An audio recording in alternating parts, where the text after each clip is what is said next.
Hey everyone, welcome to the Playing with Portals YouTube channel where we discuss things regarding spiritual health, spiritual wellness, as well as techniques, things related to energy healing. My name is Amarachi. I am a former level 3 Usui Reiki practitioner.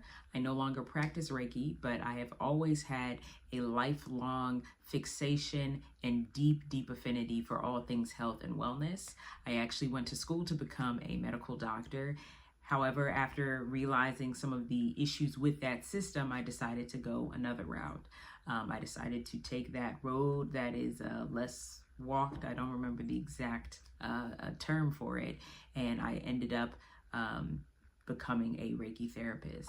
I had my own share of health issues that led me to really understand how the United States or the Western healthcare model operates, and I realized that a lot of these treatments and systems for health here and throughout the West and a lot of parts of the world have now taken that on, unfortunately. But a lot of it is really a for-profit system. It's not really geared towards, it's not patient-centered care. A lot of it is how much money can we get off of you and your illness.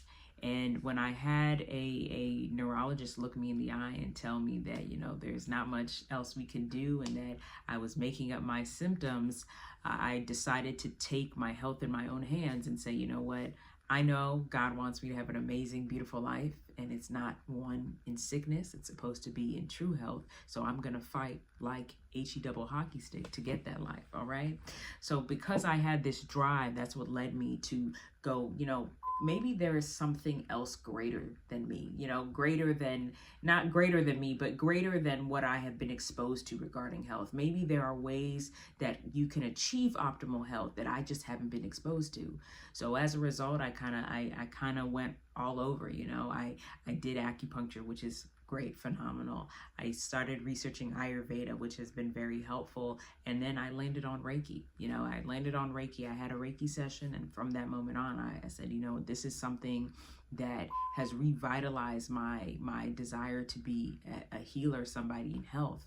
After I had come to my realizations about a lot of aspects of the current medical system, I actually I lost a lot of hope in what my purpose was, but doing hand healing actually revitalized that. So that's why it was very special to me. And to this day, how the way I felt after conducting a session is something that I haven't felt with any other thing I've done, where I really would, after every session, I'd be like, thank you, God. I know this is why you put me here, to help people in this way. So I felt very blessed and honored to do that. And as a result, that's what I wanted. I planned on doing for the rest of my life. Unfortunately, in late 2023, I went to a Reiki therapist and it completely altered everything for me. My mind I felt like I was constantly it was a very terrible experience. I was not exposed to the best energy during that session, and as a result, instead of feeling happier and more heightened, I felt lower. I felt myself coming into contact with all kinds of negative spiritual forces that I had never encountered before, at least that on that level, that heightened in my entire life. And as a result, I started doing research on what happened to me, what went wrong. So I started asking people who had done Reiki, for decades on what happened, people who are very well versed with spiritual techniques and things along those lines. And from there, I started realizing that energy healing is much more powerful than how a lot of people present it. It's not just good energy and you just lay your hands on people. There's also negative forces out here, negative energy. And if you as a practitioner are not taking care of yourself, you don't fully know what you're doing, or maybe you know the symbols, you did the training, but you are not you've slipped up on some of your spiritual hygiene. You know, maybe you go back to back to back with people you practice on. A lot of these areas that you know, as you get a bigger practice or as demands heightened, you kind of slip up on these things, right? It is very possible for practitioners to inadvertently send things to patients, and that's when I realized that this is bigger than just you lay hands, say a few symbols, say a few things, and you're good to go. There's a lot more to it. The spiritual world is bigger than a lot of us can grasp, and as a result, I have kind of gained a new passion within health, which is advocating for proper training, advocating that people are fully aware of what they are getting into when they do certain things, besides just being presented the good, right? A lot of times in the dominant medical system, people get defensive when you highlight ways in which there's actually a lot of malpractice in the field, or there are a lot of ways where people are not actually performing to the best standards. They get defensive, and in a similar way, unfortunately, with the non-allopathic field, anything that's kind of outside of the Western stance, people also get really defensive and really upset when you say, hey, there's truth in this. This can help people, but this can also hurt people if it's not done well and if it's not done properly. And a lot of maybe not intentionally, but a lot of times people suppress the negative things, the things that can go wrong, or that maybe some people don't benefit from all of these treatments and they need a different protocol, right? So unfortunately, people get defensive there.